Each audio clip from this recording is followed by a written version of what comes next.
زینب کو ہر ایک موڑ پہ تڑ پائے گی دنیا،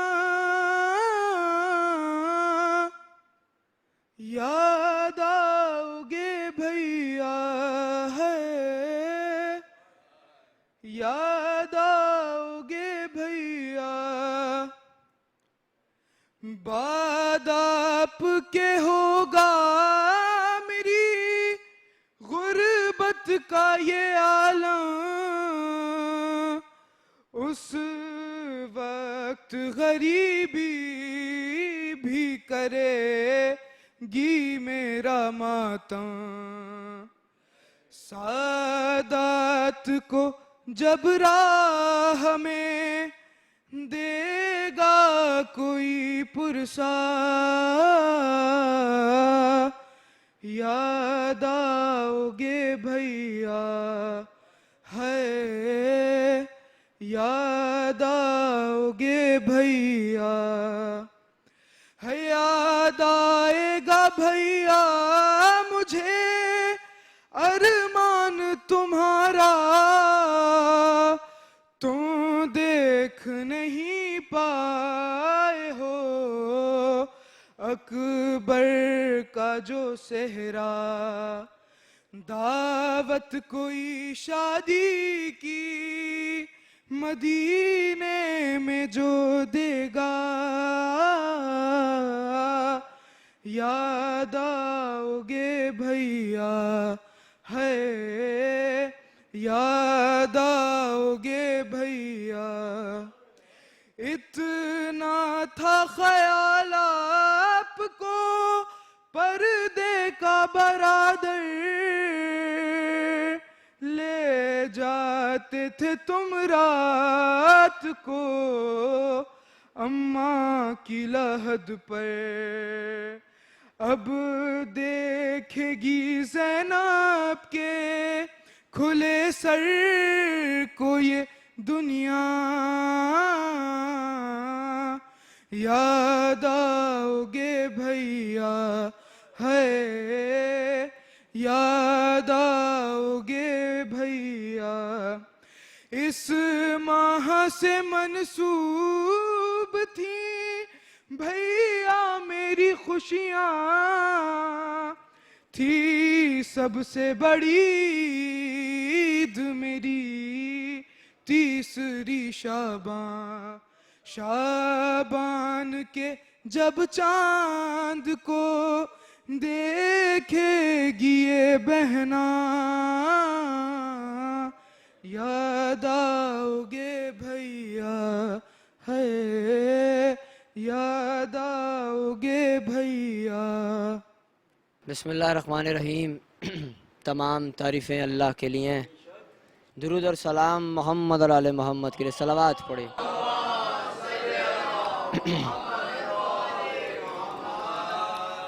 1444 ہجری کی آج 7 محرم ہے۔ مجلس کا یہ میٹرو ون نیوز کی جانب سے یہ اشرہ منعقد ہے، اور مسلسل آپ حضرات 6 روز سے آپ حضرات تقریر سماعت فرما رہے ہیں قرآن مبین اور فضائل معصومین پہ۔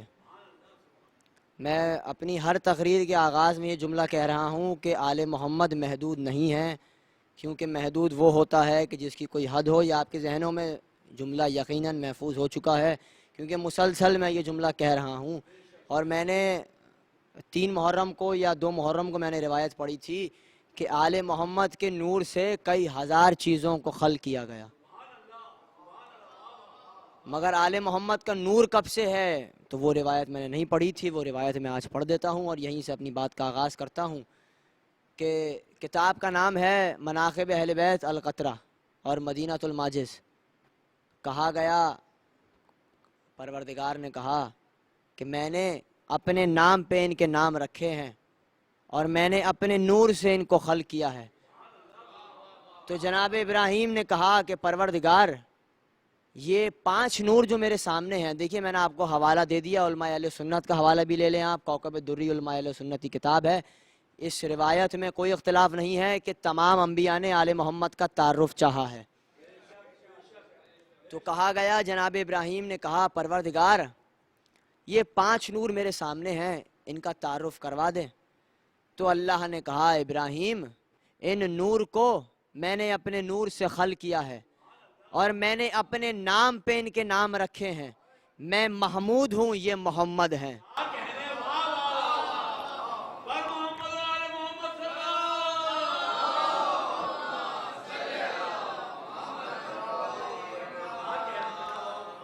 میں محمود ہوں، یہ محمد ہیں، میں اعلیٰ ہوں، یہ علی ہے، میں فاطر السماوات ہوں اور یہ فاطمہ ہے۔ اور کہا پروردگار یہ 3 نور کا تعارف تو کروا دیا، مگر یہ 2 نور ان کے گردور ہیں، ان کا تعارف تو کروا دے۔ تو اللہ نے کہا ابراہیم یہ جوانان جنت کے سردار ہیں، یہ حسن اور حسین کے نور ہیں، اور میں نے ان کو بھی اپنے نور سے خلق کیا ہے۔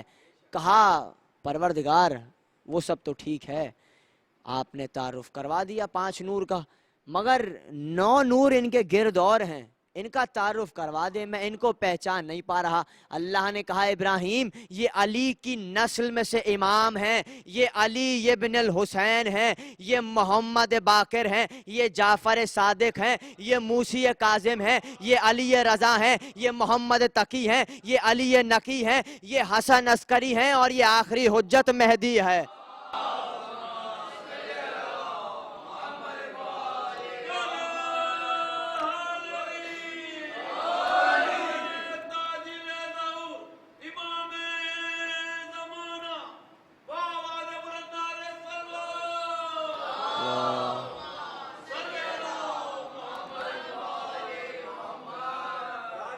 دیکھیے اب ذکر آ گیا آخری حجت کا، اور مولا نے خود کہا، ہمارے 12ویں امام نے خود کہا کہ قرآن میں آیت ہے کہ جو بقیت اللہ ہے، جو باقی رہ گئی چیز ہے، وہ مومنوں کے لیے فائدہ ہے اور منافع کے لیے ہے، یعنی مومن اس سے فائدہ اٹھائیں۔ تو مولا نے خود کہا کہ اس زمین پہ اللہ کا بقیت اللہ میرے علاوہ کائنات میں کوئی نہیں ہے، میں اللہ کا بقیت اللہ ہوں، میں اللہ کی باقی رہ گئی چیز ہوں کہ اللہ نے مجھے غیب میں رکھا ہوا ہے، اور میں ہی آ کے سب کے انتقام لوں گا، خون حسین کا انتقام میں لوں گا۔ تو اب دیکھیے میرے ذہن میں اب جملہ آ گیا کہ فجر نام ہے ہمارے 12ویں امام کا، اور آپ نے آیت سنی ہے اِنَا أَنزَلْنَاهُ فِي لَيْلَةُ الْقَدْرِ وَمَا أَدْرَاكَ مَا لَيْلَةُ الْقَدْرِ، ہم نے اس رات جو رات ہزاروں راتوں سے افضل ہے، ہم نے اس رات ملائکہ کو بھیجا اللہ کا امر لے کے۔ کتنا امر اللہ کا؟ اللہ کا امر کوئی تھوڑا سا امر ہے؟ نہیں، اللہ نے کہا کل امر، یعنی کل امرن، اللہ کا کل امر، نہیں سمجھے؟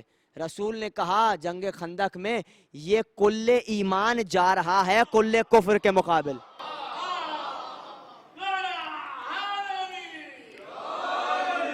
تو یعنی کل کا کل اللہ کا امر لے کے ملائکہ اترے، سلامن ہی حتی مطلع الفجر، خبردار واپس نہ آنا جب تک کہ مطلع صبح نمودار نہ ہو جائے، بس یہ کہتے رہنا آپ پہ اللہ کا سلام، جس کو اللہ سلام کرے اسے کہتے ہیں علیہ السلام، جسے اللہ خود سلام کرے اسے کہتے ہیں علیہ السلام۔ تو دیکھیے میں نے جملہ کیا کہا، فجر نام ہے ہمارے 12ویں امام کا۔ تو فجر کب آتی ہے؟ فجر آتی ہے رات کے بعد۔ تو یعنی اللہ یہ کہنا چاہ رہا ہے کہ رات میں ظلم کی ظلمتوں کے بعد اور عقیدے کی گڑبڑوں کے بعد جو عقیدت میں روشنی علی پہ کیے جانے والے شک کو نکلتے ہوئے سورج کی طرح سے آشکار کر دے، اسے مہدی کہتے ہیں۔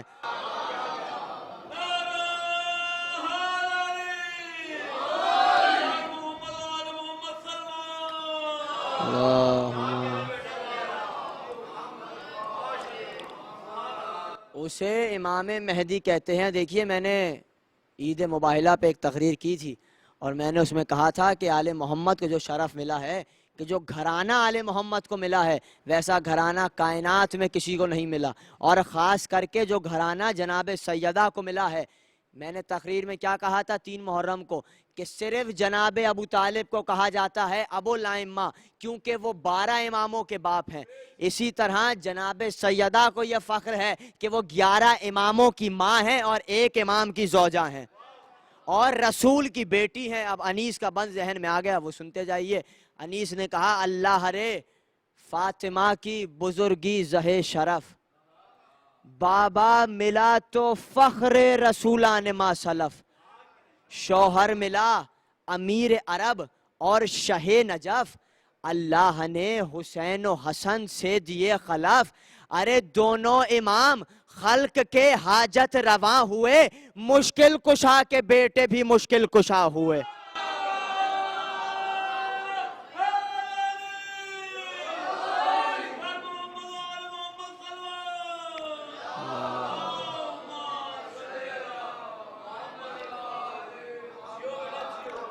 ہم نام لے لیتے ہیں, ہم نے کہہ دیا جیسے میں نے بھی ممبر پہ کہہ دیا جناب سیدہ, ہم نے کہہ دیا, آپ نے سر جھکا لیا, آپ نے درود پڑھ لیا, ایسا ہوتا ہے.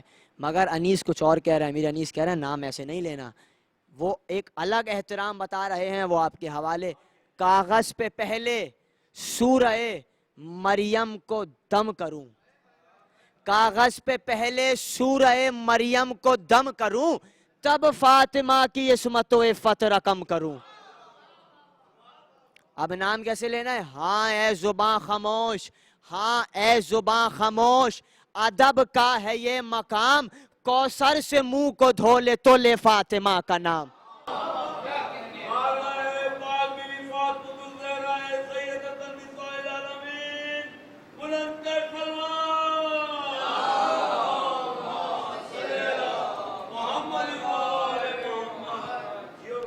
نام کیسے لینا ہے؟ دیکھیے میں نے پہلی روایت کیا پڑھی کہ تعارف چاہا جناب ابراہیم نے, اور جناب ابراہیم نے کہا کہ پروردگار مجھے فخر ہے کہ تو نے ان کے نام گنوائے اور بتایا, مجھے پہچان کروائی. مجھے صرف ایک انبیاء کا ذکر نہیں ہے یہ, میں آپ کو ابھی پوری فہرست گنوا دوں.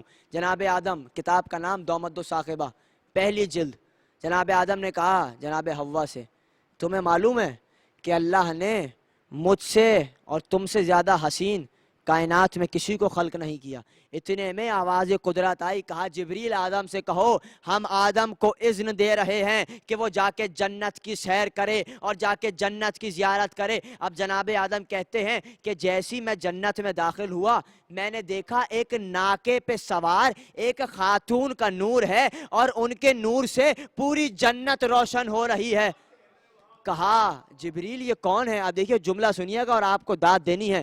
جملہ سنیے, کیا کہا جبریل یہ کون ہے؟ کہا یہ سید الانبیاء کی بیٹی فاطمہ زہرا ہیں اور یہ ان کا نور ہے.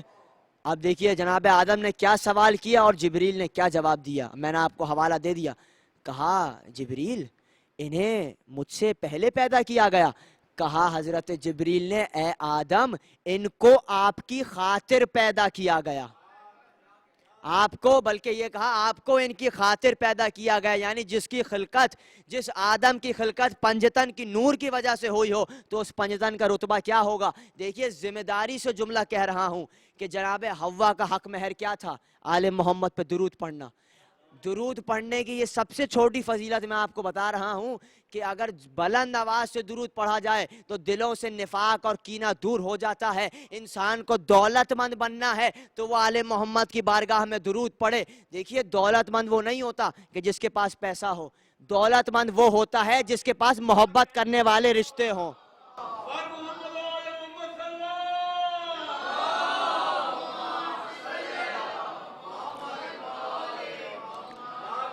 تو اسی طرح ہر انبیاء نے تعارف چاہا. میں نے ابھی آپ کو 2 انبیاء گنوا دیے, میں آپ کو تیسرے نبی کا نام گنواؤں. حضرت موسیٰ, کہا پروردگار یہ نور کون ہے؟ اللہ نے اسی طرح تعارف کروایا کہ جس طرح جناب ابراہیم کو کروایا تھا, مگر اس روایت میں ایک جملے کا فرق ہے.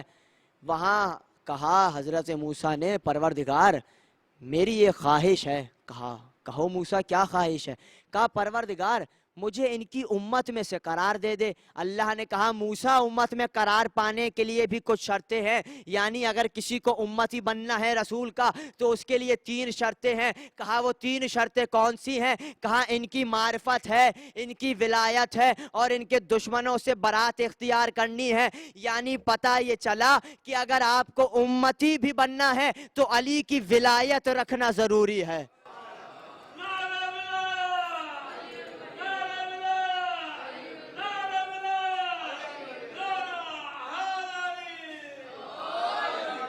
علی کی ولایت، علی کی معرفت کے بغیر امتی بھی نہیں ہے کوئی۔ تو اسی طرح آل محمد کی ولایت ہم پہ واجب ہے۔ 14 برس کے یا 13 برس کے جناب قاسم، امام حسن سے بہت محبت تھی۔ امام حسین کو آپ نے تقریر میں سنا، 2 بھائیوں سے قافلہ چلا اسلام کا، محمد اور علی 2 بھائی، حسن اور حسین 2 بھائی، دونوں ایک دوسرے سے بہت محبت کرتے تھے۔ مگر دیکھیے یہ فلسفہ ہے محبت کا کہ جس سے محبت کی جائے اس کے چاہنے والوں سے بھی محبت کی جائے۔ تو کہتے ہیں کہ جتنی محبت جناب علی اکبر سے کرتے تھے امام حسین، اسی طرح جناب قاسم سے بھی محبت کرتے تھے، کیونکہ بار بار آتے تھے اور کہتے تھے چچا جنگ میں جانے کی اجازت دے دیجئے۔ کہا بیٹا قاسم کیسے اجازت دے دوں، تم میرے بھیا حسن کی نشانی ہو۔ کہا چچا جان اجازت دے دیجئے۔ کہا نہیں قاسم تمہیں اجازت نہیں دے سکتے، مگر کہتے ہیں کہ جناب قاسم افسردہ ہو کر خیمے کی طرف گئے اور خیمے پہ جا کے بیٹھ گئے۔ کچھ دیر بعد جناب ام فروہ آئیں اور کہا بیٹا قاسم چہرہ کیوں اداس ہے؟ کہا مادر گرامی میں چچا سے کہتا ہوں کہ مجھے لڑنے جانے کی اجازت دے دیں مگر چچا اجازت نہیں دیتے۔ کہا قاسم تمہیں معلوم ہے جب تمہارے بابا اس دنیا سے جا رہے تھے تو تم بہت چھوٹے تھے، تو تمہارے بابا نے مجھ سے کہا تھا ام فروہ جب مصیبت کی گھڑی آئے اور جب حسین پہ کوئی بلا آئے تو میں قاسم کے سیدھے بازو پہ ایک تعویذ باندھ رہا ہوں، اس کو کھول کے پڑھ لینا۔ کہتے ہیں جناب ام فروہ نے کہا قاسم آج اس سے بڑی بلا کیا ہوگی کہ آج فاطمہ زہرا کا گھر تاراج ہو گیا، آج فاطمہ زہرا کا گھر لٹ گیا۔ کہتے ہیں کہ جناب قاسم نے وہ بازو سے تحریر نکالی اور تحریر پڑھنا شروع کی۔ اس میں لکھا تھا کہ بیٹا قاسم میں اپنے حسین بھائی سے بہت محبت کرتا ہوں، میں جانتا ہوں کہ میں کربلا میں نہیں ہوں گا مگر تمہیں میری جانب سے قربانی دینی ہے، تمہیں آگے بڑھ کے حسین پہ جان دینی ہے۔ کہتے ہیں کہ جیسی امام حسین کو وہ تحریر جا کے دی تو امام حسین نے اپنی آنکھوں سے لگایا، اس تحریر کا بوسہ دیا۔ کہا مگر قاسم تم تحریر تو لے آئے، بھیا نے تو اجازت دے دی تھی مگر میں تمہیں کیسے اجازت دے دوں قاسم، تم میرے بھیا کی نشانی ہو۔ جب بالکل نہیں مانا امام حسین نے تو پہلے تو جناب قاسم ہاتھ جوڑ رہے تھے مگر اب جو دیکھا تو قاسم حسین کے پیروں پہ ہیں اور پیروں کا بوسہ دیتے جاتے ہیں۔ کہتے ہیں چچا جان مجھے جنگ میں جانے کی اجازت دے دیجئے۔ کہا ٹھیک ہے قاسم اجازت دیتا ہوں، ٹھیک ہے قاسم اجازت دیتا ہوں، آپ ماتم کیجئے ماتم کیجئے۔ کہا ٹھیک ہے قاسم میں اجازت دیتا ہوں۔ کہا زینب ذرا وہ صندوق تو لے کر آؤ۔ وہ صندوق لائی گئی، اس میں سے حسن کا امامہ باندھا اور حسن کا کرتا پہنایا۔ کہا دیکھا زینب میں نے کیسے قاسم کو دولہا بنا دیا۔ دیکھیے روایت میں لفظ دولہا ہے اس لیے ہم قاسم دولہا کہتے ہیں اور مہندی اٹھاتے ہیں کہ ماں کا بڑا ارمان تھا کہ قاسم کی شادی کریں گی، ماں کا بڑا ارمان تھا کہ قاسم کی شادی کریں گی مگر کہتے ہیں کہ ایک مرتبہ حسین نے کسی شہید کے ساتھ یہ نہیں کیا مگر قاسم کا گریبان چاک کیا۔ زینب نے پوچھا بھیا آپ نے قاسم کا گریبان چاک کیوں کیا ہے؟ کہا اس لیے کیا ہے زینب کیونکہ عرب کا دستور ہے کہ اگر گریبان چاک ہوتا ہے تو یہ یتیم کی نشانی ہوتی ہے، اور شاید یہ سوچ کے کہ میرا بچہ یتیم ہے